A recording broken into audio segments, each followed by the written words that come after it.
buenas tardes, ¿cómo les va? Bienvenidos a De Sobremesa. ¿Cómo estás, Guillermo? ¿Qué tal? ¿Cómo están? Buenas tardes. Bien, muy bien. Mitad de semana ya, con muchas noticias realmente interesantes, ¿no? Así es, mucho movimiento. Hoy, tal vez la convocatoria a esta marcha que ha hecho los gremios docentes, en función de la suspensión del paro, va a ser la noticia del día, sin lugar a dudas. Sin dudas. Como adelantamos ayer también en la introducción de nuestro programa, decíamos, si bien los gremios han convocado un paro, de hecho, UDAP había anticipado un paro de 48 horas, dijimos, cuidado que la ley, la reforma laboral está vigente.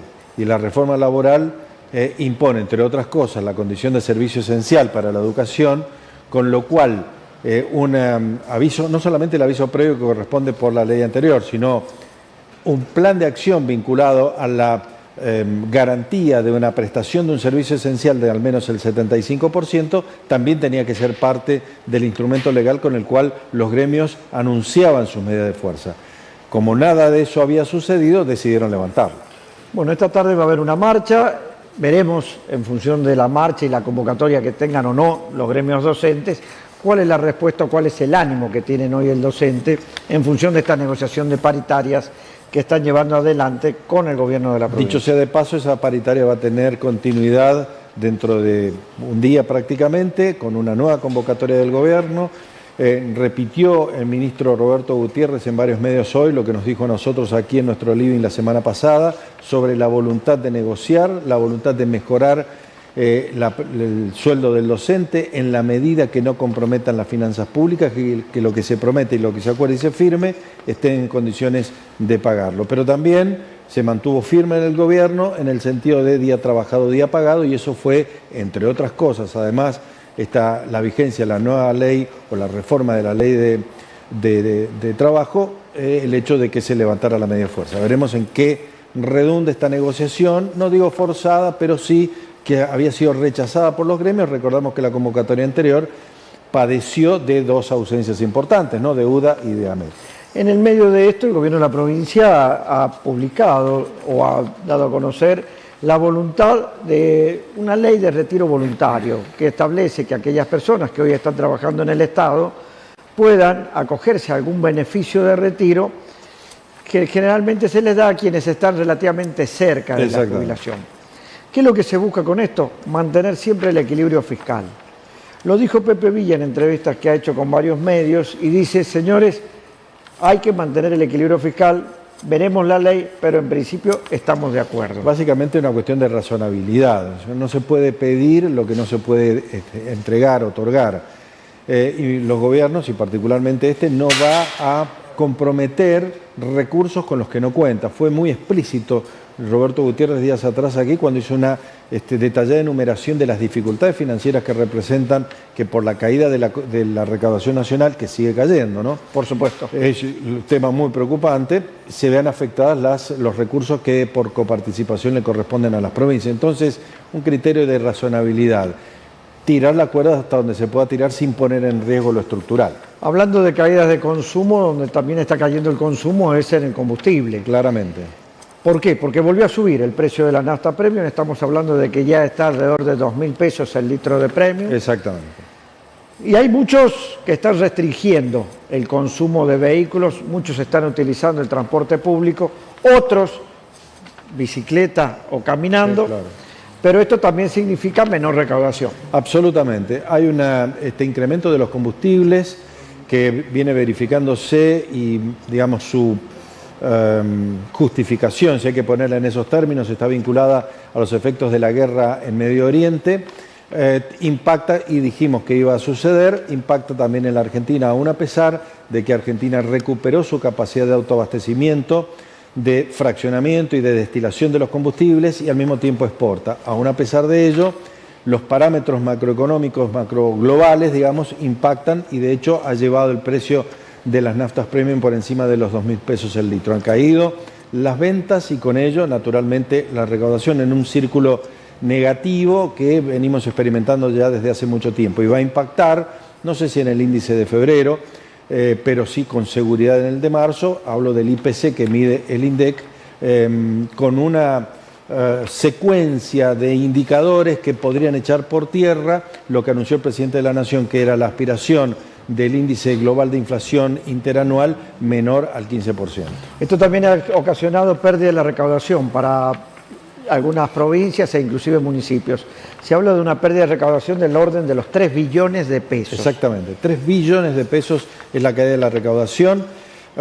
Es el trimestre uno de los peores en términos de recaudación por caída del consumo, y verifica esta caída del consumo en el impuesto que más impacta en la recaudación, que es IVA, donde uno observa, y lo hacen los analistas, que los alimentos que se consumen menos, y eso también es toda una lectura social y no económica, no tanto económica sino social, son los que más inciden en esta baja de la recaudación. Bueno, el presidente va a visitar Chile y en esa visita tiene que ver con la asunción del nuevo presidente de Chile. Una persona que es José Manuel Kast, mucho más ligada a la ideología de Milei, un hombre de la derecha, absolutamente, no libertario. Vamos a reconocer, sí cree en la intervención del Estado, pero sí entiende que la actividad privada es la que tiene que ser el motor de la economía. Participó en la gestión económica del último tramo del gobierno de Augusto Pinochet, muy joven economista, pero con esas ideas. En la asunción que tuvo lugar hoy, Chile ha logrado, y esto hay que felicitarlos, mantener la solemnidad de estos actos, sin convertirlos en pequeños escándalos o escándalos generalizados como los que lamentablemente vivimos en la Argentina. Han logrado mantener la solemnidad, la seriedad de este tipo de actos institucionales que han sido realmente muy interesantes, sobre todo por los mensajes, el de salida de Gabriel Boric y el de ingreso de José Manuel Kast. Mirá que están las antípodas, la ideología uno con otro, completamente, ¿no? Pero mantuvieron esa solidez institucional de guardar las formas, algo que lamentablemente en la Argentina no hemos respetado y va de mal en peor. El presidente de la Nación está en Santiago, estuvo en la jura de José Manuel Kast, fue muy bien recibido por las autoridades entrantes. También se hablaba de una reunión bilateral que se había programado, la que tal vez no pueda desarrollarse producto de cuestiones de agenda en el complejo día de la asunción del presidente chileno y los muchos días que ha estado ausente de la Argentina el presidente Javier Milei. Bueno, vamos a repasar los títulos de Nuevo Mundo, que como usted sabe, usted puede conseguirlos en forma absolutamente gratuita en todas las plataformas digitales. Y el título principal es que el gobierno aplica la reforma laboral y frena el paro docente. Otro de los títulos, sin retiros voluntarios en el Estado en el corto plazo. Además, en Nuevo Mundo, San Martín y los detalles para visitar a Rafaela. Uy, ¿estás nerviosa ya con este partido o todavía no tanto? Tranquilo, tranquilo. Tranquilo. Bueno, vamos a ver si es cierto. Disimulás esa tranquilidad, sí. Giselle, seguro. Falta. El viernes sí, el viernes. ¿El viernes vas a estar nerviosa? Sí. Ya lo vas adelantando. Vicuña niega control sobre línea eléctrica. Bueno, ahí hay un tema bastante interesante, porque hay que analizar, y se lo dejo como dato. En unos años analicemos la intervención de Central Puerto en lo que va a ser la provisión de energía de Vicuña. ¿Cuánto tiene que ver esta empresa? Si es cierto o no que va a proveer de energía a Vicuña. ¿Cuál es la relación de Central Puerto con algunos funcionarios? Pero lo analicemos otro día. Bueno, pero ¿qué relación hay con funcionarios? Muy interesante, pero ¿qué relación tiene Vicuña con algunos exdirectivos de Central Puerto también? Pongámoslo en esos términos porque ahí tal vez no digo que devele esta cuestión, pero es interesante ir extrayendo información porque ¿quién era el que decía todo tiene que ver con todo? Giselle. Otro de los títulos, regantes protestan por la corta de riego. Además, el líder supremo iraní herido, pero a salvo. Clásico en la Bombonera. Hoy juega Boca, va a estar enfrentando a San Lorenzo. Y además, lo comentaban recién, Milei viaja a Chile para apoyar la asunción del presidente. Ya ha terminado la ceremonia. Se supone que el presidente de la Nación, al no poder concretarse la bilateral con el nuevo presidente de Chile, vuelve a la Argentina, estaría volviendo. Un pequeño detalle allí realmente muy interesante respecto de la salud del nuevo ayatolá de Irán. Hay muchas versiones que dan por hecho que está herido luego de bombardeos no quirúrgicos, para nada quirúrgicos, que hizo Israel en Teherán, prácticamente en las horas posteriores a la designación del hijo de Ali Khamenei como nuevo ayatolá de Irán. y el otro asunto es que empieza a conocerse cada vez con más detalle los fallos del domo de hierro, la cortina misilística que tiene 4 capas muy complejas todas, carísimas, que protegen el cielo de Israel y particularmente de ciudades importantísimas, Tel Aviv naturalmente y Haifa, uno de sus puertos. Empiezan ya a conocerse no solamente algún nivel de saturación que es posible que ese domo haya tenido, sino el efecto del fallo en la intercepción de misiles balísticos disparados desde Irán. Que no se diga y que no se muestre en medios manejados por determinados intereses no significa que no esté sucediendo. Bueno, qué partidazo ayer el partido entre Unión e Independiente. La verdad que sí, 8 goles nada más y nada menos, lo ganaba cómodo el conjunto santafesino, 3-0 ganaba Unión. Vaya a saber uno qué se le pasó por la cabeza a los jugadores, estaba de los pelos el técnico, pero lo cierto es que empataron 4-4 en el Libertadores de América, ya se ponían nerviosos los hinchas, los socios de Independiente. Quinteros, mire, sufría, al final festejaba como si ya hubiesen salido campeones. Hacía mucho que no veíamos un partido tan lindo, tan emotivo. Yo iba consultando las páginas, decía, no puede ser, no lo estaba viendo en vivo, y decía... ¿Qué estabas haciendo más importante? Trabajando. ¿Qué puedo estar haciendo? ¿Por qué te gusta trabajar tanto? Usted me ha contagiado, usted y el señor que tiene a su derecha. Bien. Lo cierto es que... No te va a ir bien con tanto trabajo. No queda, es Yo le copiaría al señor San Pedro. Mirá que Mafalda decía, nadie amasa una fortuna sin hacer harina a alguien. Solamente tenés que saber de qué lado del molino estás. Sí. Eso es un secreto. No queda otra, muchachos. Partidazo en el Libertadores de América. Otra vez fue noticia Matías Borgoño. Mariano, yo sé que a usted le gusta hablar del calamar.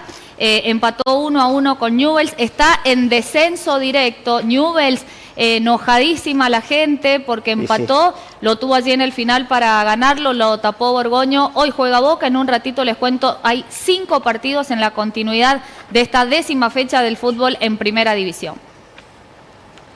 Un par de avisitos, ya venimos con una entrevista realmente muy interesante.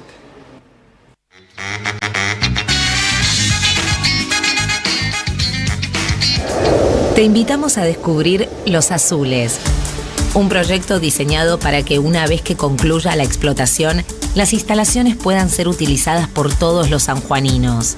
Creemos que el campamento que albergará a nuestros trabajadores puede transformarse en el futuro en un hotel de alta montaña. Los Azules, portal de desarrollo en San Juan. En SEAC, la tecnología de última generación se combina con la calidez humana para cuidar lo más importante, tu salud. Confianza, precisión y compromiso en cada estudio. SEAC, Centro de Estudios de Alta Complejidad, al servicio de tu bienestar. Vení a Don Eduardo Market y hace todas tus compras en un solo lugar. Alta calidad en carnes y fiambres, variedad en congelados y gran surtido en almacén, perfumería y limpieza. Panificados, frutas y verduras frescas, rincón saludable, tienda de vinos y deliciosos platos listos para llevar. Don Eduardo Market, Ignacio de la Rosa casi Amelino, todo en un solo lugar. Porque tu tiempo vale. Ayer dijimos que íbamos a hablar de la situación del agro, de la situación de la vitivinicultura. San Juan no vive solo de minería. Y hemos invitado para hablar de este tema a Martín Materia. Él es vicepresidente de Coviar. Martín, ¿cómo estás? Un gusto tenerte acá en el programa. Hola, buenas tardes. Hola Martín, bienvenido. Y lo acompaña Gustavo Samper, vicepresidente de la Cámara Vitivinícola. Presidente de la Cámara Vitivinícola, director también en Coviar. ¿Cómo estás? Bien, buenas tardes. ¿Cómo te va? Gustavo, bienvenido. Bueno, presentando al nuevo vicepresidente de Coviar, que es interesante. Era bueno el cambio, era necesario ya. Era hora que cambiaron. Creemos en la renovación. Me parece muy bien. La semana pasada se realizó en Mendoza la reunión de la vitivinicultura. Creo la reunión más importante a nivel nacional. ¿Cuál es el balance que hacen sobre esto, Martín? Hubo anuncios importantes para el sector. El que yo considero más importante para San Juan es el anuncio sobre el proyecto de ley de edulcoración con jugos naturales que se va a impulsar desde el Congreso con una diputada sanjuanina. Es un proyecto importante para lo que significa San Juan, dado que casi el 50% de la uva que se cosecha cada año va con destino a mosto, entonces se presenta como un proyecto que puede permitir lograr una diversificación aún mayor a la que ya tiene San Juan, dado que bueno, el mosto es un producto netamente exportador y si prospera esta ley, podría darse de que se empiece a difundir su consumo a nivel país, cosa que es muy pequeño. Gustavo, de tu punto de vista, ¿está en crisis la vitivinicultura, la Argentina, en San Juan en particular? La vitivinicultura vive en crisis, no, pero más allá de eso... Viene arrastrándose sí, mucho, ¿no? sí, bueno. Y la sequía es una crisis importante que también está afectando a la vitivinicultura. Pero creo que la vitivinicultura hay que separarla, como siempre digo, hay que tratar de separarla un poquito, porque la crisis fuerte se da en la parte de vitivinicultura, que es el vino en realidad.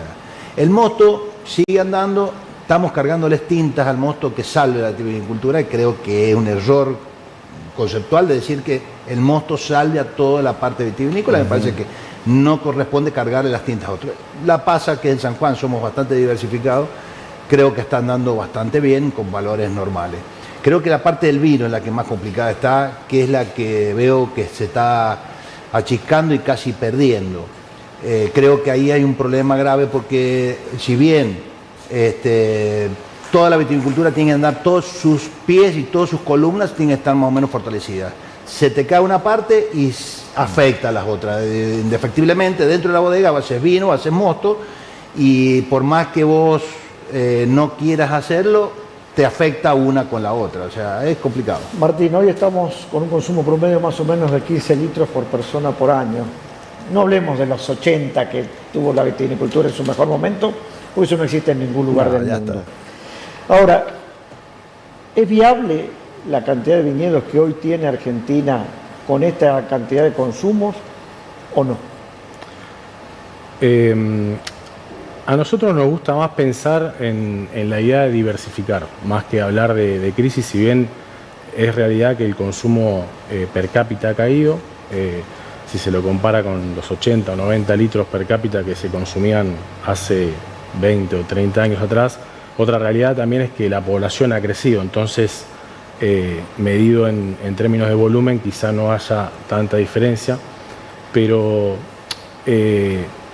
esto, o sea, es un momento difícil y quizá se pueda solucionar buscando diversificar, buscando que no se radiquen hectáreas como muchos quieren instalar esa idea, sino que se busque en esas hectáreas darle otro destino, o sea, el tema de la pasa, como dice Gustavo, que es un tema del turismo.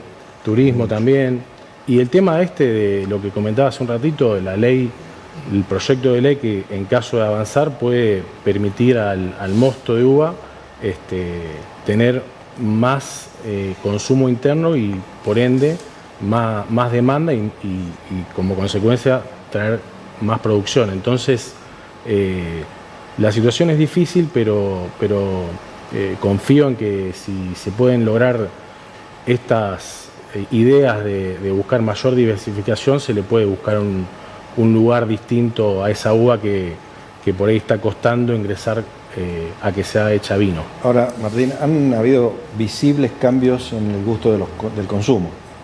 Por eso la caída del consumo, entre otros. Institucionalmente, el sector de la vitivinicultura ha hecho algo para atraer nuevamente esos consumidores a su segmento. Lo pongo en términos de la asimetría publicitaria, por ejemplo, de la cerveza respecto a los vinos. Sí, a ver, se trabaja en publicidad, se trabaja en buscar estimular el consumo.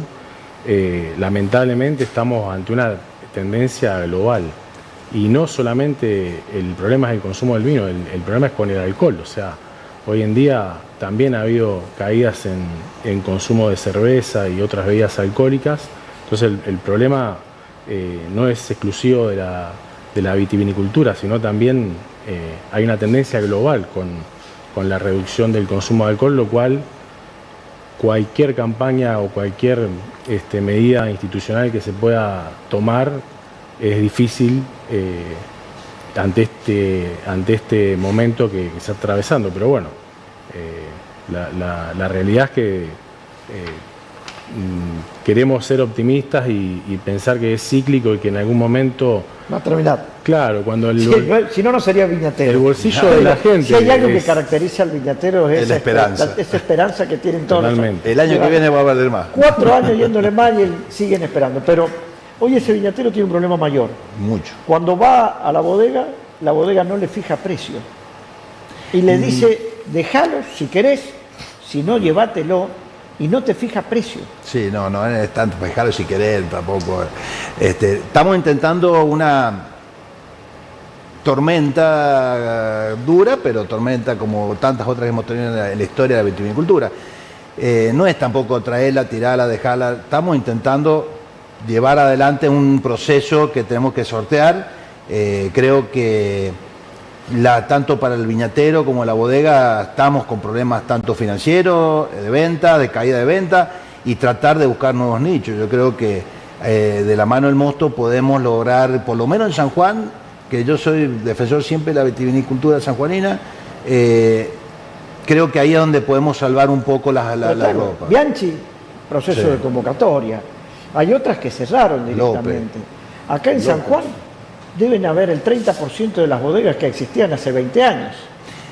Sí, o sea, bueno, no es un tema menor. Sí, no es menor. Ahí, hoy están abiertas, de las 150 que había el año pasado, hoy están 59 solamente laborando. Es una caída importante, y creo que hay que trabajar bastante para sostenerlo, porque vos tenés una industria del mosto, como te decía Martín, que está en crecimiento, que hay una alternativa, que San Juan da buenos resultados, han dado bien. Estamos trabajando en poder levantar la ley bendita esta de edulcoración, que creo que para la salud argentina es fundamental también. Y bueno, hay que sostener también los viñateros que puedan tener la uva, porque si con la crisis hídrica que tenemos... los tucumanos están... Es que la ley abarca todas las economías regionales. O sea, a ver, un poquito de historia rápida. Cuando se presente por primera vez la ley era solamente para el mosto concentrado de uva. Y ese fue un error. Me acuerdo haber ido al Congreso, discutir con algunos diputados.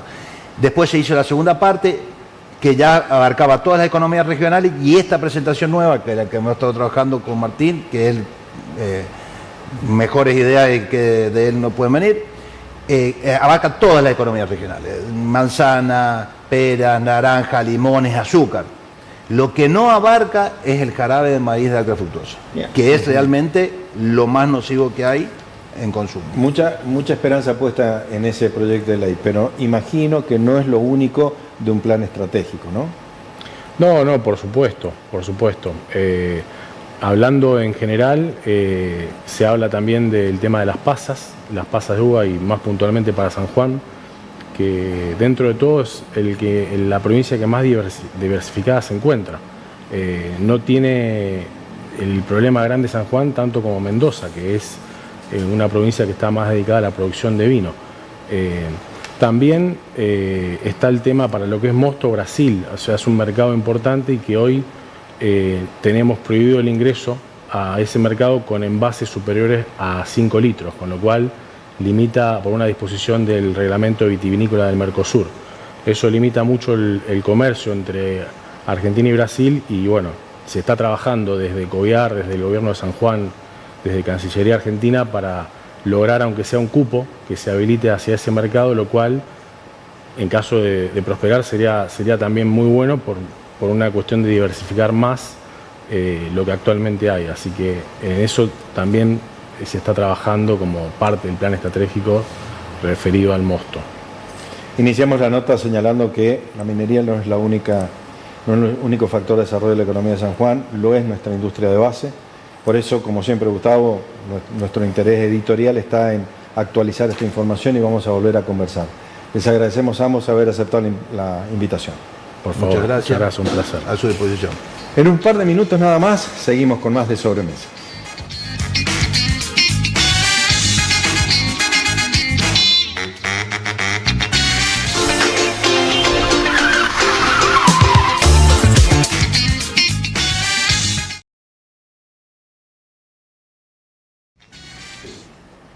Te presentamos Sancor Seguros Minería, un producto pensado para brindar soluciones integrales a las empresas del sector, con condiciones exclusivas y descuentos diferenciales para las pólizas de la industria minera. Conoce más en sancorseguros.com.ar o con tu productor asesor. Sancor Seguros Minería. Esta tarde, Goldstein presenta para los determinados proveedores e empresas mineras lo que va a ser Ford Prominera, le han dado en llamar. Y están con nosotros para hablar sobre este tema Martín Vago, es el gerente zonal de Ford Argentina. ¿Cómo estás, Martín? Un gusto tenerte acá en el programa. Nos acompaña también Andrés de la Jara, quien es el gerente de la concesionaria acá en San Juan, y Salvador Arrigo, supervisor de ventas del canal corporativo de Ford. ¿Cómo les va? Bienvenidos los tres. Bienvenidos. Muchas gracias. Hablemos primero, Martín. Contanos un poquito de qué se trata este evento que van a hacer esta tarde. Bueno, en realidad necesitamos aumentar nuestra participación en lo que es minería y básicamente en el mercado sanjuanino. Y por eso estamos haciendo acciones conjuntas entre Ford y el concesionario Goldstein Automotores, para estar más cerca de los clientes, tener una interacción más fluida. Andrés, cuando hablamos de Goldstein no solo es asegurar el hecho de que esté la camioneta, también es asegurar, me imagino, un servicio de postventa para esa camioneta. Exacto. A nivel país, Ford y los distintos concesionarios, todos, parte de la exigencia es tener los talleres y los repuestos necesarios para cubrir todos estos posibles problemas que pueda llegar a tener. Pero fundamentalmente nosotros acá en San Juan lo que estamos previendo y en conjunto con Ford es tener una atención un poco más privilegiada, digamos así, y poder contar con todos los repuestos, sobre todo de aquellos modelos que estamos apuntando hacia la minería. ¿Cuáles son los modelos que están apuntando? Y hoy día estamos trabajando fuertemente con el modelo Ranger XLS motor V6, que es una camioneta que ya la hemos probado en altura, trabajando con geólogos sobre 4.000 metros, haciendo caminos, porque a esa altura todavía hay muchas mineras que no tienen caminos, y se ha comportado bastante bien. Bueno, ese punto no es nada menor, porque lo que la minería exige, por una cuestión de la dificultad del terreno, es no solamente la confiabilidad, que de Ford la deducimos, sino robustez. Y particularmente en el tren delantero, y lo pongo ya en términos muy prácticos de la minería, por la aplicación de la tracción y donde el vehículo generalmente se compromete mucho. En ese sentido, ¿en qué medida han avanzado con esas camionetas en esas pruebas de altura? Y la verdad es que se ha trabajado bastante en todo lo que es ese modelo justamente para minería, y ahí Martín nos puede dar un poco más de explicación, porque es una camioneta que ya se viene trabajando en el sur de la Argentina, en el petróleo, y también en el norte, en Salta. Hoy día la queremos proyectar dentro de lo que es la minería en San Juan, pero ya viene, no es un modelo que ha salido de un día para otro. Especialmente para esto. Es un modelo que ya viene siendo trabajado para eso. Luego nos cuenta un poquito más entonces de lo que es el modelo, la Ranger. Bueno, primero voy a hablar de Ranger en general. Ranger es un producto global. ¿Qué significa que sea un producto global? Que básicamente, salvo muy pequeños detalles que no tienen demasiado significado, es el mismo producto Ranger que se vende en todo el mundo. Por ahí en algún lugar en algún mercado tiene un ítem más, un ítem menos, o una calibración de motor diferente de acuerdo al combustible. Pero bueno, este es un producto probado en todo el mundo. Se fabrica solamente en 3 plantas a lo largo del mundo, y una de esas plantas está acá en Argentina, en General Pacheco, y este vehículo lo hemos probado antes del lanzamiento en todo tipo de terreno, en Argentina específicamente. Concretamente, hablando de lo que mencionaba Andrés, Ranger XLS, estamos hablando de un motor de 6 cilindros en B, de 3 litros, con 250 caballos de fuerza y 600 Nm de torque. Es un vehículo que, más allá de tener una caja 4x2 con transferencia hacia el eje delantero en 4x4 alta y baja. Además, la caja de cambios, que es de 10 marchas, posee una posibilidad de que sea como si fuese un all-wheel drive. Uno lo pone en un modo automático y la camioneta va identificando, de acuerdo al terreno y a la condición, si tiene que ir en 4x2 o 4x4 alta. Ya para 4x4 baja hay que pasarlo de modo detenido. Cuando se pasa a baja, ¿es electrohidráulico? Sí, claro, o sea, es un tema automático, directamente desde el... tiene un rotor, digamos, ¿no? Hace tiempo que se abandonó la segunda palanca, digamos. No, eso ya no existe. No existe en el mercado, creo. Creo que no existe. Creo que no existe. Nosotros, Qué antiguo. no lo tuvimos. Hace más de 25 años que no lo tuvimos. Por lo menos. La otra particularidad, porque uno habla de caja de 10 marchas, sí, pero si estoy trabajando en 4x4 baja, no voy a necesitar 10 marchas, se va a descontrolar. Bueno, la caja automática que nosotros tenemos es tan moderna que permite, desde un simple control en la palanca, trabajar con 4 o 5 marchas de acuerdo a lo que nosotros necesitamos, y después la caja de manera inteligente va adquiriendo la marcha que necesita. Más allá de eso, todos los vehículos Ford 4x4, desde la entrada de gama hasta el vehículo más alto en la gama, que es la Limited Plus, tienen bloqueo diferencial trasero, control de descenso, asistente de partida en pendientes, 7 airbags. La camioneta nuestra se puede arrancar, la XLS B6, que es automática, como todos nuestros vehículos automáticos en Ranger, se pueden arrancar desde el teléfono. O sea, hay una aplicación donde yo puedo arrancarlos desde el teléfono. Puedo programar ese arranque desde el teléfono. ¿Puede Más bloquear allá de eso, inclusive, en el ¿cómo? caso de robo también tengo entendido que no, puede tiene bloquear? geolocalización desde el teléfono y uno puede saber dónde está el vehículo.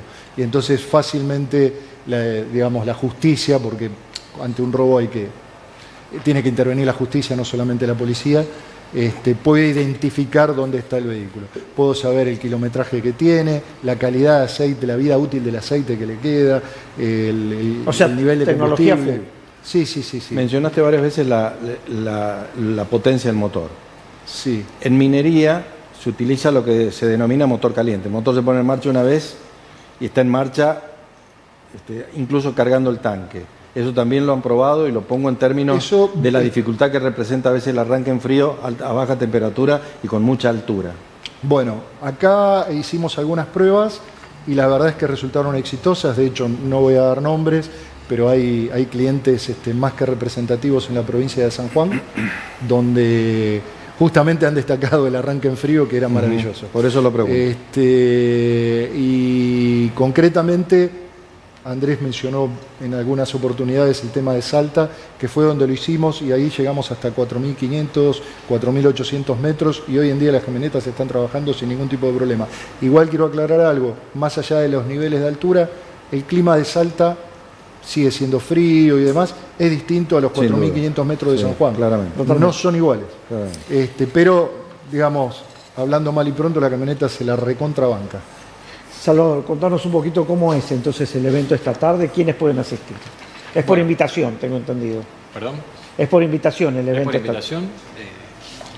Quien nos ayudó mucho fueron las cámaras mineras, la Cámara Minera de San Juan y la Cámara de Proveedores. Nos han ayudado mucho, nosotros somos parte del grupo y nos han permitido a través de ellos llegar a mucha gente, con lo cual la convocatoria está siendo muy importante. Y bueno. ¿Y qué es lo que van a hacer? ¿Le van a mostrar la camioneta? ¿Le van a dar algunas referencias técnicas? ¿Qué más se hace? Se le va a mostrar la camioneta va a estar expuesta, no solamente la camioneta, sino los materiales o los equipamientos que lleva para la minería, también van a estar expuestos. Se va a hablar Martín tendrá que hablar un poquito más o menos lo que habló ahora, de explicar lo que es en general, que tiene mucho conocimiento de la camioneta, como podrán haber escuchado.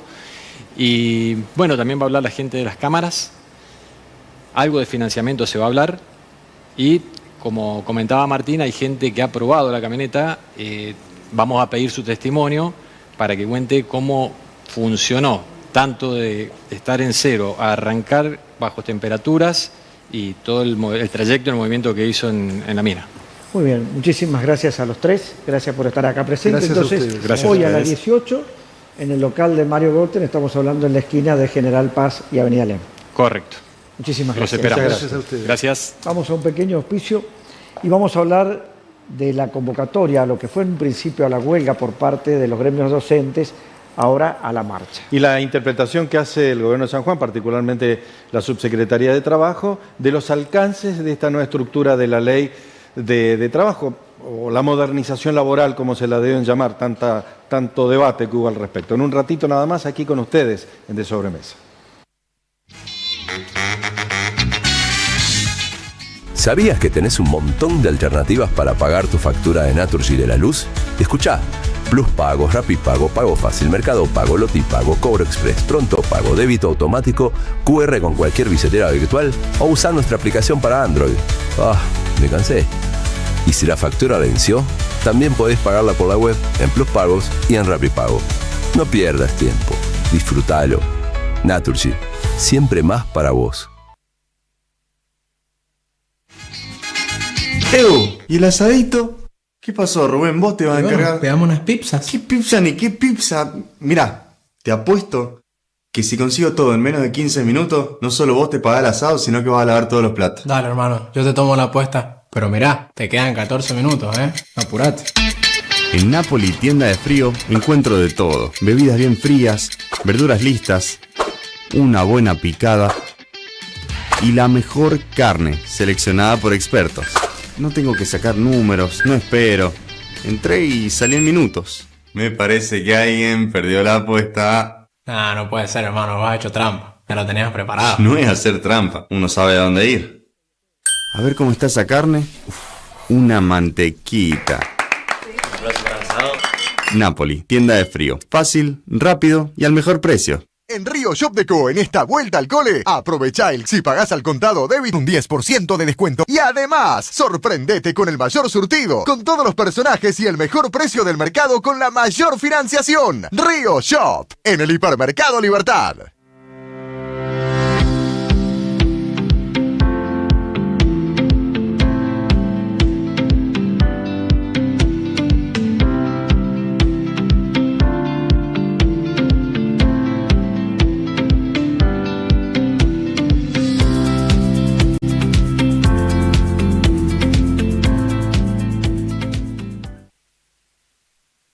Bueno, muy bien, lo mencionamos hace un ratito nada más. Está aquí con nosotros, ha aceptado amablemente nuestra invitación, como siempre, el subsecretario de Trabajo de la provincia, Franco Marchesi. Bienvenido. ¿Qué tal, Guillermo? ¿Qué tal, Mariano? Gracias Vamos. por la invitación, como siempre. Bueno, ¿cómo se encuadra en la posición que asumen algunos gremios respecto de las huelgas que habían convocado, los paros que habían convocado, en el marco de la nueva ley o de esta ley de modernización laboral que establece, entre otras cosas, por ejemplo, la educación como servicio básico? Bien, ¿Cuáles son los límites que le impone para una convocatoria como la que habían realizado? Bien, vamos a hablar de los casos concretos, el caso práctico, que es lo que les interesa a los televidentes. Exactamente.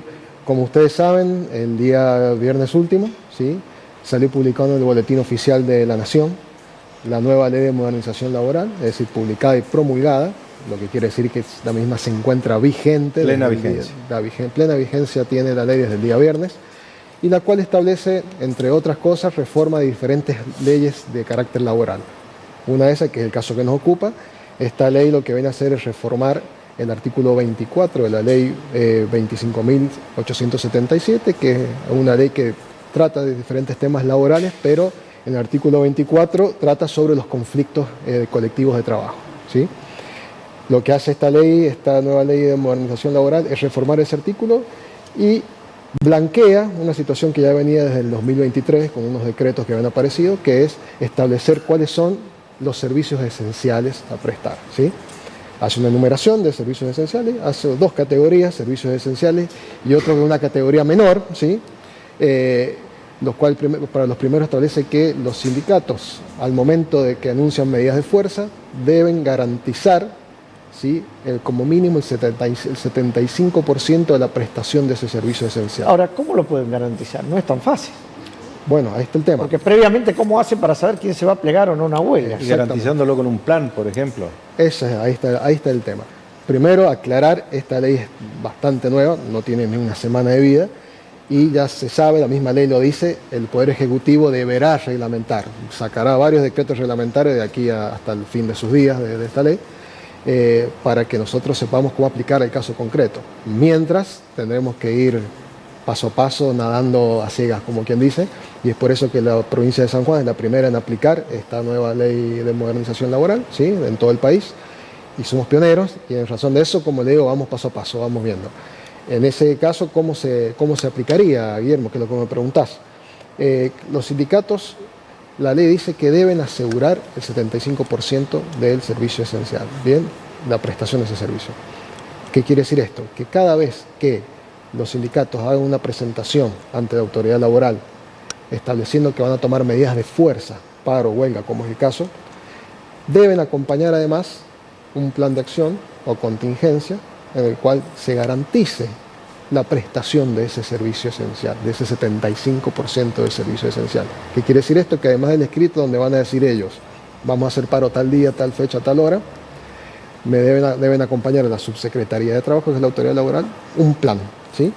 ¿Para qué? Para que ese plan sea discutido con el empleador, que en este caso sería el gobierno de la provincia de San Juan. Lo que se hizo en el caso concreto es, se los intimó, ellos hicieron la presentación. Bajo pena de multa. Por supuesto. Se los intimó formalmente, porque por ahí hay malentendidos que dice que nosotros lo que hicimos es no pueden hacer paro. No, no. Perfecto, hagan el paro, pero recuerden que está vigente la nueva ley desde el día viernes, y la nueva ley establece como requisito esencial que ese paro del servicio esencial, como es la educación, deba ir acompañado con un plan de contingencia o acción asegurando, garantizando el 75% de ese servicio. Acá no lo hicieron, por ende lo que desde la subsecretaría contestamos a esos escritos que ellos presentaron, solicitándole, miren, los intimamos a que presenten ese plan de acción porque la ley se encuentra vigente ya. ¿A qué fin? A los fines de que ese plan de contingencia o acción sea discutido con el empleador, que es el gobierno de la provincia, para poderlo hacerlo operativo el día del paro. ¿Hubo alguna oposición legal a ese planteo? Yo a mí no sé, hay que preguntar a los jueces, yo no tengo hasta ahora entendido que haya habido alguna presentación.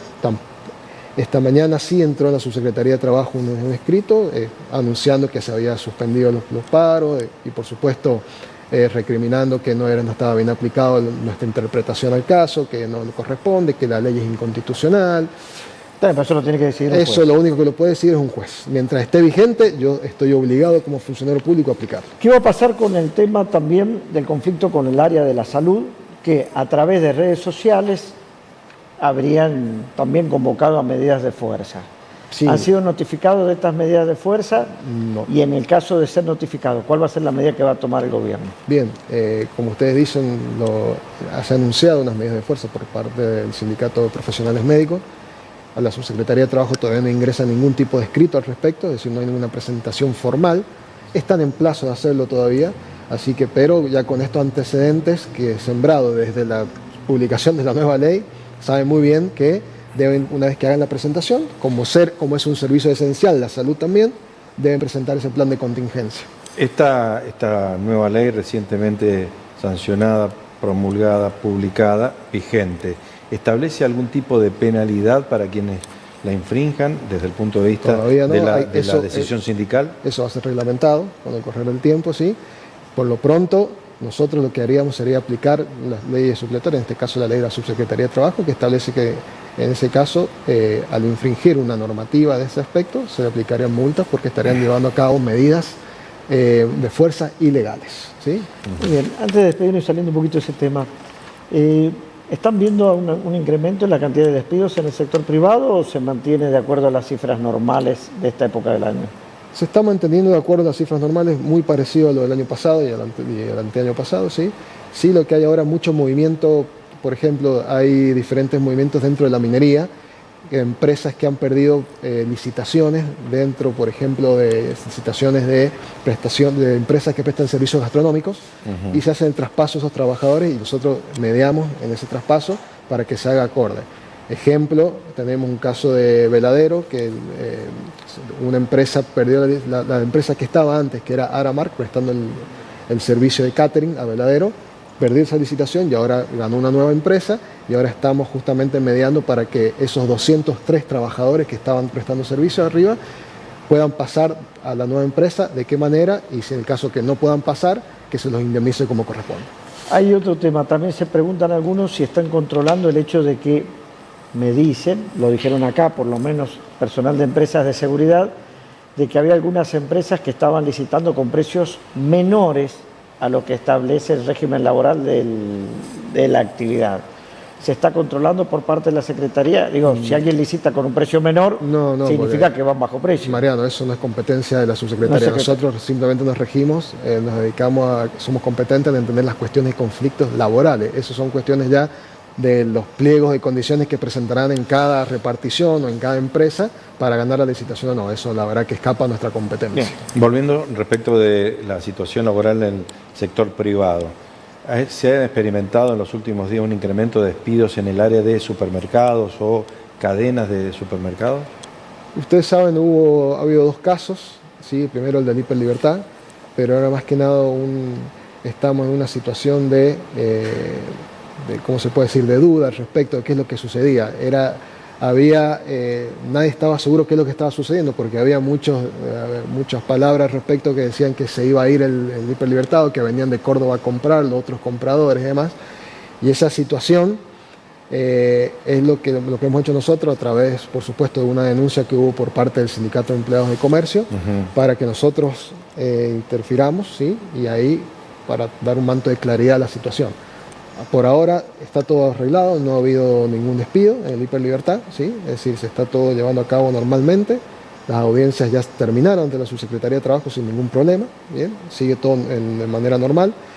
Y sí ha habido, creo que 3 o 4 despidos en el hipermercado, en el Hiperchango, el Hiperchango más. Ahí sí han habido, por una cuestión de reorganización empresarial y demás, han habido, creo que tengo entendido que son 4 despidos. Pero nada que esté fuera de los parámetros relativamente normales. Nada fuera de los parámetros normales, como le digo, muy similar a los números del año pasado y del anteaño pasado también. Muy bien, muchísimas gracias entonces por estar acá presente. Queda claro, se levantó el paro, hoy lo que hay es una marcha nada más. Exactamente. Muchísimas gracias. Gracias, Franco.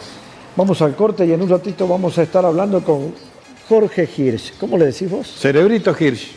Pero antes de ir al corte, acá me está diciendo Giselle, y yo, tienes razón. Y tienes razón.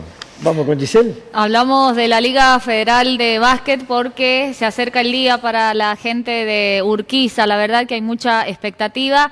El sábado van a estar debutando, les toca de local, la primera fecha quedaron libre y se prepara el club con todo, la gente de allí, los vecinos de hace mucho tiempo esperando que llegue este momento porque es la primera vez que Urquiza va a estar jugando este torneo federal de básquet. Será ante Banda Norte de la ciudad de Río Cuarto desde la hora 19. Averigüen porque hay un abono para ver todo el campeonato, todo el torneo, esperemos que llegue hasta el final. El conjunto sanjuanino es el único equipo que nos va a estar representando, así que vamos a estar muy atentos con Urquiza y este debut del día sábado a las 19 como local allí en la calle Pedro Cortines.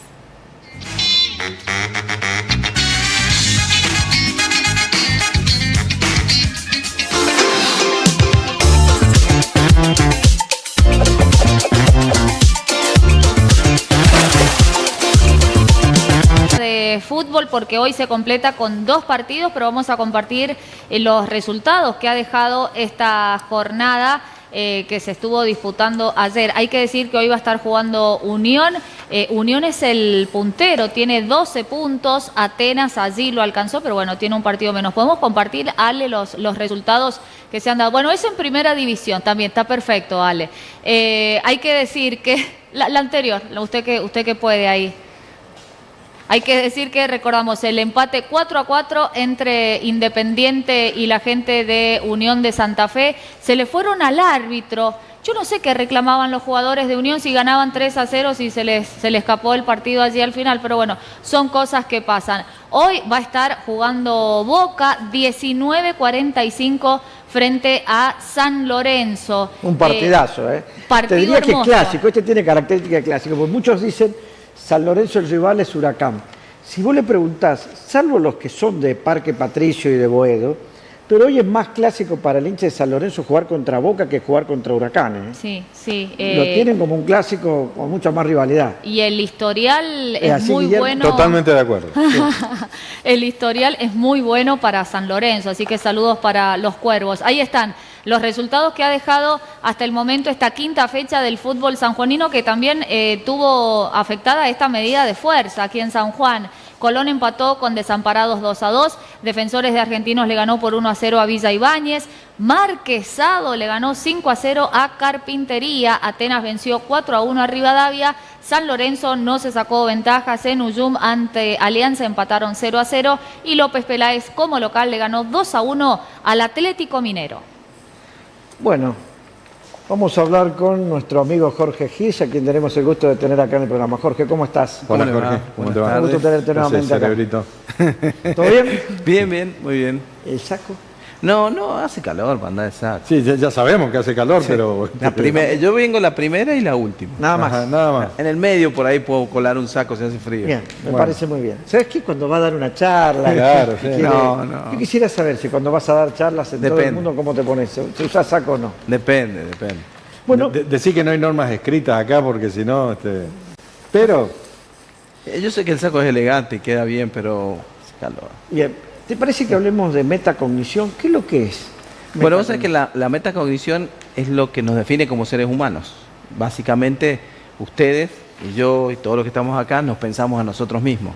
Y a veces nos pensamos a nosotros mismos como separados de nosotros. A ver, explicamos. Eso no lo entendí. A ver. Nosotros somos una unidad que conversamos permanentemente con nosotros, pero podemos tener distintos puntos de vista. O sea, vos podés no estar de acuerdo con vos mismo. Eso en mi caso es habitual, te lo aseguro. Sí, pasa generalmente porque nosotros podemos vernos a nosotros mismos de distintos puntos de vista. Y eso es lo que se llama metacognición, pensarnos a nosotros mismos en la situación que estamos y en distintas situaciones. A veces nos vemos mejor de lo que somos y a veces peor de lo que somos. Claro, eso ya dependería vos de tu condición psicológica, de cómo te construís tu self, o sea, cómo te sentís vos mismo. Hay veces, igualmente es dinámico eso, hay días que sos un campeón y días que sos un perdedor. Eso, ¿y eso de qué depende? Depende de muchos factores externos e internos, pero los factores externos influyen mucho. ¿Cómo cuáles? Y no, el trabajo, cómo te mira tu pareja, cómo te miran los amigos, cómo te sentís. Y es como te digo, a veces vos te mirás al espejo y sos un campeón. Y hay días que querés matarte. Ese día que salís hecho un campeón, normalmente te va bien. ¿Por qué? Porque la disposición cognitiva, metacognitiva, genera confianza sobre vos y hay aspectos del diálogo no verbal que pueden estar implícitos ahí. Por ejemplo, puedes estar más sonriente, más dispuesto al diálogo, más interactivo y tener menos cara de póker, por ejemplo. Había una gran presentadora, hay una gran presentadora que dice, como te ven, te tratan, y si te ven mal, te maltratan. Y si te ven bien, te contratan, sí. ¿Eso es así? Yo creo que sí, tiene mucho que ver porque vos fíjate que nuestras caras van cambiando a lo largo del día. Si vos te sacaras, de hecho hay un experimento eso que muestra distintas caras a lo largo del día. Y vos podrías decir que una cara de la mañana es mejor que la de la tarde. Y eso tiene que ver con estados emocionales de cada uno. O sea, cómo te sentís y cómo te pensás vos. Te vuelvo a repetir, la confianza en uno mismo no es una cuestión que se tenga permanentemente. Si bien se entrena, hay aspectos que no se pueden entrenar. No sé si les pasó a ustedes que hay personas que naturalmente tienden a ser muy extrovertidos y ganadores y otros que no tanto. Cuando se habla de la predisposición, que uno sale predispuesto a que te vaya bien en algo, ¿es esto que estás refiriendo vos? Claro, sí, pero a veces... Sí, che, a ver, en una de esas, a ver si zafo de esto, ya no vas del todo bien predispuesto, en una de esas tus decisiones no son las correctas. Claro, porque vos vas a dialogar con vos mismo, ¿sí? Y el grado de confianza que tengas va a depender, por eso es que las terapias psicológicas funcionan muy bien, porque vos vas a hablar con el psicólogo, lo que muchas veces vos hablas con vos mismo, pero no lo entendés. O sea, hay muchas formas de entender eso. Entonces, las terapias psicológicas y la psicología en sí, lo que tratan de hacer es entender la metacognición del otro, tratándote de ver distintas alternativas. Bueno, hay muchas terapias, ¿no? ¿Cómo influyen los padres en esta metacognición que cada uno tiene de uno mismo? Te lo doy por qué, con ejemplos prácticos. Yo he visto padres que venían y decían, no, el primero es súper inteligente, este es un manjín, bruto, no entiende nada. Y a veces terminaba pasando eso, o al revés. Eso que te catalogan y te ponen el mote, ¿te termina influyendo en tu cerebro? Bueno, eso tiene muchas respuestas de distintos lugares. Si vos lo ves desde el punto de vista psicológico, yo te diría que sí. Si lo ves desde el punto de vista biológico, no, porque el poder de resiliencia es lo que te va a determinar. Vos podés tener un padre alcohólico, un padre golpeador y después ser exitoso. Podés tener un padre que te diga, una madre que te diga cosas y vos... Porque eso se llama resiliencia. Es decir, hay personas que vienen con una capacidad para hacer. Pero desde el punto de vista psicológico debe tener una influencia muy fuerte. De hecho, mucha de la terapia psicoanalítica tiene que ver con la integración de lo que se llama el sujeto a la interacción con otro sujeto, ¿no? Jorge, decías que se entrena esa posibilidad de predisponerse adecuadamente para determinadas cosas, en ese diálogo que uno tiene con uno mismo. ¿Cómo es ese entrenamiento? Hoy hay mucho coacheo, sobre todo a nivel político, a nivel empresarial, para que las personas caigan bien. Entonces, caer bien no es solo pensar que tengo que caer bien, sino que te tenés que convencer vos y generar estados de ánimo internos que te permitan eso. Por ejemplo, te voy a dar un tip de muchos. Vos podés, antes de entrar a una reunión, acordarte una anécdota muy interesante y entrar riéndote de esa anécdota. Entonces vos entras con una disposición más y te quitas los nervios. Si vos entras pensando, no me van a dar el trabajo, qué difícil que es esto, vos entras con una cara de póker, entras con cara menos pre. Si vos te acordás de eso, quizás entrás y sos más amable. Claro, si, entrás sin transmitir certezas de vos mismo incluso. Lo que pasa es que lo que pasa no es lo que te pasa a vos, sino lo que el otro ve que percibe, te está pasando. Claro, eso ya se llama teoría de la mente, que es la capacidad de entender el estado emocional de otro. ¿A partir de qué edad uno empieza a entender lo que es uno? La metacognición surge a partir de que nosotros tenemos 3 elementos que son muy importantes, que empezamos a entender el estado mental nuestro, de 3 años, a los 4 empezamos a entender el estado mental de otro, y a los 5 integramos todos esos estados mentales. Y que entendemos 3 cosas fundamentales. Que existen cosas que no son verdaderas, la mentira, que existen mentiras piadosas, o sea que puedes mentir pero para no hacerle mal a alguien, y que hay veces que hay ironía. Es decir, puedes salirte de tu cuerpo para entender a otro, y eso es metacognición pura. Bien. ¿Qué pasa con aquellas personas que tienen, por ejemplo, síndrome de Down o aquellas personas que tienen autismo? ¿Cómo ven o cómo interpretan esta metacognición ellos? Bueno, el autismo es una falla de la metacognición en los estados más bajos. Se dice que a menor metacognición, o sea, menor capacidad de poderte pensar a vos mismo en distintos lugares, mayor debilidad cognitiva hay.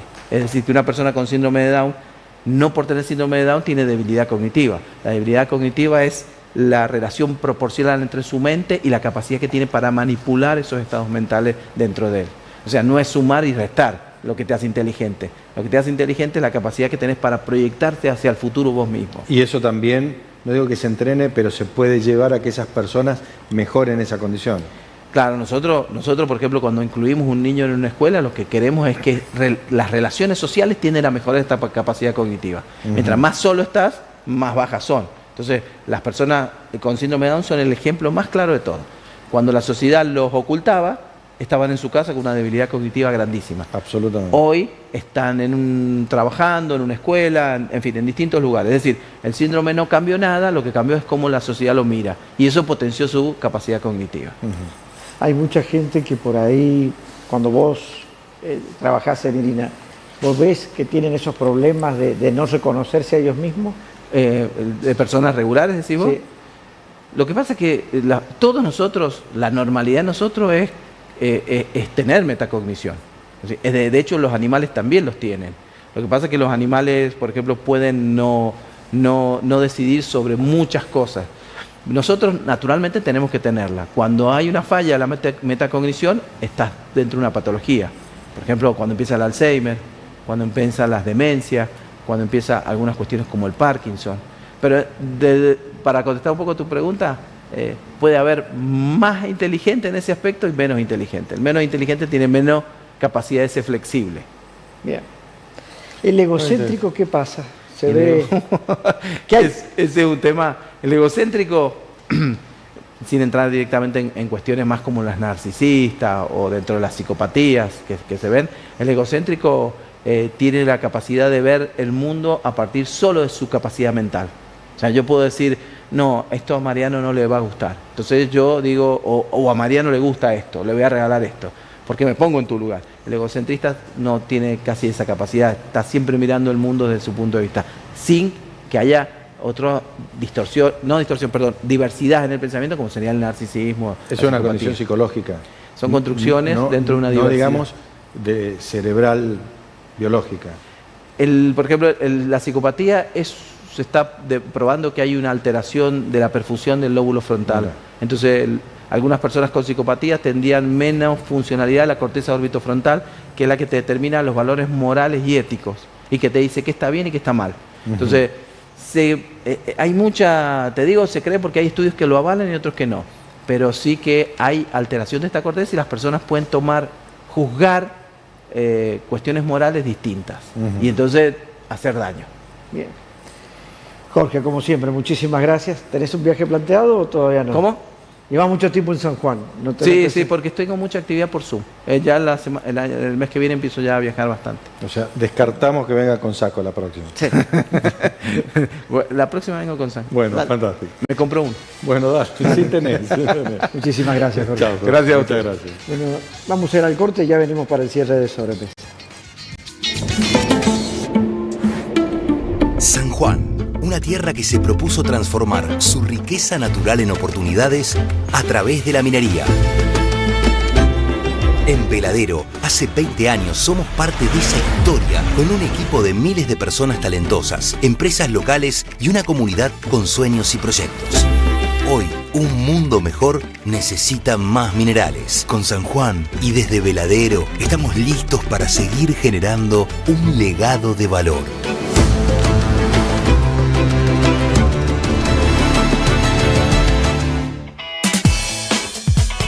Frigorífico Avícola Soles. Pollo, cerdo, carne de novillo, embutidos, pescados, mariscos. Todo de primera calidad. Frigorífico Avícola Soles. Visítanos en Sargento Cabral, 1163 Este, Capital. Ventas por mayor y menor. Los mejores precios y calidad de la provincia. Hoy en día es importante estar más protegidos que nunca.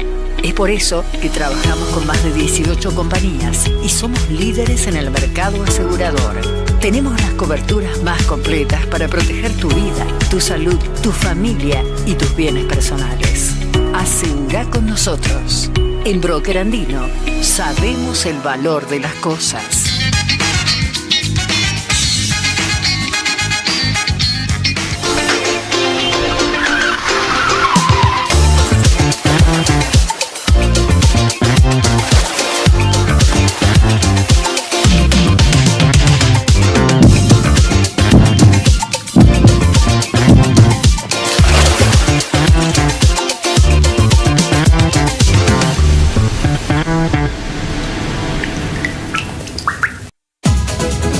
En Albardón, las obras significan más. Más seguridad con el reacondicionamiento de espacios. Bueno, vamos terminando el programa. Vamos con una información policial.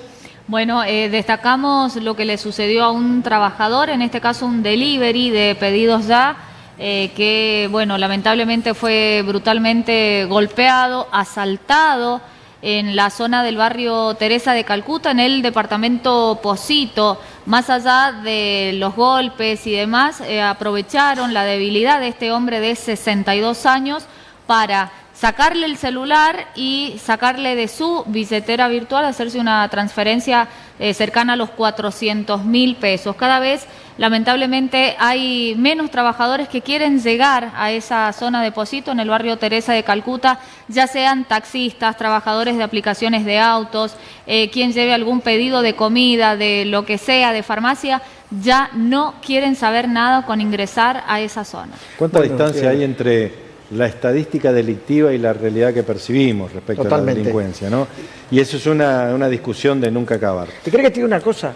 Y ahí también se plantea, esta persona que trabaja ahí, ¿responde de alguna forma a la aplicación? Porque es un accidente laboral. O están librados a la buena de Dios. O está a la buena de Dios.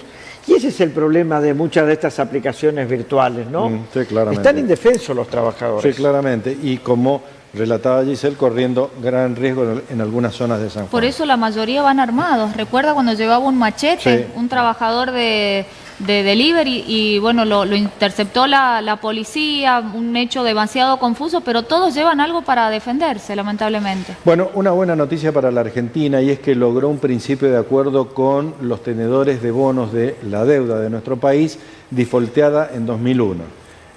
Mire a la altura de la vida que estamos pagando los platos rotos, ¿no? Y eso que todavía no incursionamos con el nivel de detalle que deberíamos darle a el costo del chistecito de YPF, de Cristina Fernández y Axel Kicillof. Este principio de acuerdo que se alcanzó en uno de los tribunales federales de Estados Unidos, en Nueva York, más precisamente, juzgado de Loretta Preska, habla de la posibilidad de que 2 de esos fondos no desistan de las acciones contra la Argentina, pero sí se abra un mecanismo de mediación en la cual Argentina garantice el pago progresivo y pautado de esos bonos sin que estos tenedores de bonos busquen embargar activos de la Argentina, como ya padecimos la vergüenza del embargo de la fragata Libertad. Es una buena noticia en un juzgado que nunca ha sido afín a los intereses del país, pero esta mediación se logró muy trabajada con la participación casi hasta directa del embajador argentino en los Estados Unidos, Alexander Oxenford, que se lo ha mencionado poco en esta negociación y sin embargo ha tenido mucho que ver porque además conoce el paño judicial de Nueva York. ¿Se sabe cuál es la tasa de interés que está pagando Argentina en este momento con estos fondos buitres en esta renegociación de la deuda? No, y es justamente a propósito de determinar no solamente la tasa de interés, sino la progresión y el prorrateo de los diferentes tipos de bonos que se defaultearon, cuánto se va a pagar. Y el otro tema, ¿se sabe cuál es el monto real que hoy tenemos la deuda? El otro día estaba leyendo unas cifras, cómo va creciendo día a día. Es monstruoso, el crecimiento que estamos teniendo. Cerca de los 400.000 millones de dólares. Por eso cuando te dicen las cuentas cierran, es sin contar esto, el incremento de la deuda pública que todos los años, fuera de lo que son los pagos de amortización que se están haciendo, sigue agrandándose. Sí, y es una realidad que no se está abordando con el nivel de detalle que hay que abordarla, porque ese crecimiento de la deuda pública tiene un costo en el desarrollo de la economía y en las decisiones internas que se toman de cara a eventualmente modernizar nuestro esquema comercial. Y eso naturalmente las condiciona lamentablemente, ¿no? Bueno, ¿qué va a pasar en la universidad? ¿Los sectores no docentes han amenazado con una huelga? Sí, ya está confirmada el primer día de los trabajadores de las diferentes facultades de todo el país. Van a estar llevando a cabo una medida de fuerza todos los lunes. La gente están asociados así en la Federación Argentina de Trabajadores de Universidades Nacionales. Paro de 24 horas sin asistencia a los lugares de trabajo para el 16 de marzo, el 31 de marzo, el 8 de abril, el 17 de abril y el 23 de abril. Ellos nucleados en Fatún. Aparte, también ya estaría prácticamente firme la medida de fuerza por parte de Adicus, también afectando el ámbito universitario para toda la semana que viene. Es decir, que los chicos que tenían o deberían arrancar el ciclo lectivo universitario este próximo lunes tendrán que ver qué es lo que decide cada uno de sus profesores. De la mano de otra acción que emprenden los diferentes gremios que nuclean a los trabajadores de las universidades nacionales, en el caso de San Juan nos interesa a Punzi y Adicus fundamentalmente, y es una marcha federal, que ya en su momento fue de amplísima repercusión, que tuvo connotaciones importantes no solamente desde lo sectorial, sino también desde lo político, y se está trabajando, hasta donde sabemos, en la organización de esa marcha federal con participación de San Juan. Bueno, señores, ¿vamos terminando? Vamos terminando. ¿Nos vemos mañana? Nos vemos mañana. Mañana 14:30. Nos volvemos a encontrar acá en De Sobremesa. Hasta mañana. Chao.